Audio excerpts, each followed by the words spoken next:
Terima kasih Anda masih bersama kami. Bagi Anda yang baru saja bergabung, kami hadirkan kembali 3 berita utama hari ini. Mengkritik gubernur di media sosial, seorang guru SMK di kota Cirebon dipecat pihak sekolah. Masih di bawah umur, anak artis pedangdut yang ditangkap mengedarkan narkoba akan tempuh jalur diversi atau penyelesaian kasus di luar pengadilan. Dinilai meninggal tidak wajar, tim dokter bongkar makam dan mengautopsi jenazah perempuan warga Kabupaten Sukabumi.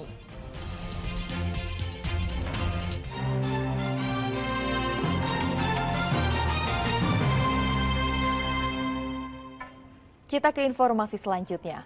Remaja berusia 15 tahun, anak pedangdut Lilis Karlina yang ditangkap karena menjadi bandar narkoba, saat ini dititipkan di Lapas Purwakarta. Kuasa hukum mengusahakan penyelesaian di luar pengadilan atau diversi dan rehabilitasi bagi kliennya yang masih di bawah umur.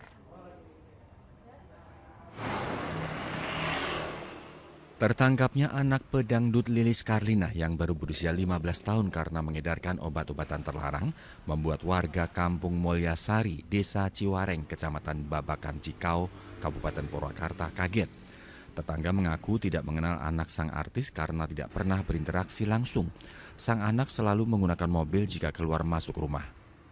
Dia itu orangnya tertutup, nggak pernah ada. Jarang lah gitu kalau ikut-ikut ada irmar kegiatan di masjid, nggak pernah ada ikut gitu. Masyarakat jarang ada kalau ada kegiatan. Oh, ada acara gususan gitu, nggak pernah terlibat? Nggak pernah terlibat. Kalau ibunya Lilis Karlina sendiri gimana Pak? Lilis Karlina di masyarakat kurang sama pengajian ibu-ibu, jarang ikut pengajian gitu.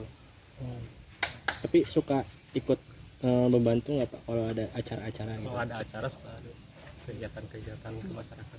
Tapi kalau anaknya nggak pernah ikut? Nggak ikut kan? Dia di rumah aja gitu? Nah, di rumah aja. Dia gini, kan dia selalu pakai mobil, keluar masuk jarang ada yang lihat keluar gitu. Keluar pakai mobil, masuk pakai mobil, jadi nggak ada yang tahu. Gitu. Jadi sehari-harinya gimana? Iya, bagaimana kita mau tahu? Nggak gaul dengan Ya, masyarakat? nggak gaul. Nggak gaul? Nah, jadi keluar masuknya di mobil aja. Keluar masuk, jadi nggak ada bisa lain ke kanan juga enggak. Nggak pernah. Mungkin di sini ada teman-teman sekolahnya? Kurang tahu ya kalau sini. Peristiwa ini juga memancing reaksi dari Dinas Pendidikan Kabupaten Purwakarta. Ada yang salah dalam pola asuh dan lingkungan pergaulan sang anak sehingga bisa terlibat dalam peredaran narkoba. Terima kasih. Bagi saya sesuatu yang mengejutkan karena kalau betul itu sudah jadi pengedar gitu, itu berarti ada yang salah gitu. Ada yang salah dengan apa yang terjadi dengan anak tersebut gitu ya. Jadi saya terkejut dan mudah-mudahan ini tidak terulang dimanapun gitu ya. Di sisi lain, kuasa hukum RDI anak Lilis Karlina tengah mengupayakan diversi atau proses penyelesaian perkara anak dengan tidak melalui peradilan pidana anak. RDI dinilai adalah korban pergaulan dan teknologi. Dengan diversi, anak berkonflik dengan hukum dapat dikembalikan kepada orang tua untuk mendapatkan bimbingan demi masa depan sang anak. ABH ini bagian dari korban juga sebetulnya, korban lingkungan. Karena mungkin korban dari teknologi, pergaulan, dan lain sebagainya. Cuman saya sudah ngobrol juga dengan pihak keluarga. Kita dalam hal ini akan melakukan upaya diversi. Mudah-mudahan nanti dikabulkan. Ya nanti kita ikuti proses peradilan dulu aja. Tapi hal ini saat ini sampai dengan detik ini pihak anak juga sudah ditahan di LPK Bandung. Ditangkap memiliki dan mengedarkan ribuan butir obat-obatan terlarang dan mempunyai kaki tangan seorang dewasa mengedarkan narkoba hingga keluar kota, ancaman hukuman bagi RDI yang menjadi anak berkonflik dan hukum atau ABH di atas 5 tahun penjara. Saat ini RDI sudah dititipkan di Lapas Purwakarta. Samsu Nursa melaporkan dari Kabupaten Purwakarta. Sebuah kantor jasa pengiriman paket barang di kawasan Batu Jajar, Kabupaten Bandung Barat, Rabu dini hari dibobol maling. Para pencuri mengambil paket kiriman dan barang inventaris kantor. Kawanan maling yang menyatroni salah satu kantor jasa pengiriman paket barang di Jalan Raya Batu Jajar, Kabupaten Bandung Barat ini sepertinya tidak sadar keberadaan kamera pengawas. Pelaku yang berjumlah lebih dari 2 orang dengan santainya menjebol pintu masuk, kemudian menggasak barang-barang paket kiriman milik konsumen, berisikan pakaian serta aksesoris kendaraan sepeda motor dan mobil. Tak hanya paket kiriman, para pencuri juga menggasak barang inventaris kantor seperti timbangan elektronik, kipas angin, hingga mesin kasir. Seluruh barang curian kemudian diangkut menggunakan sebuah minibus.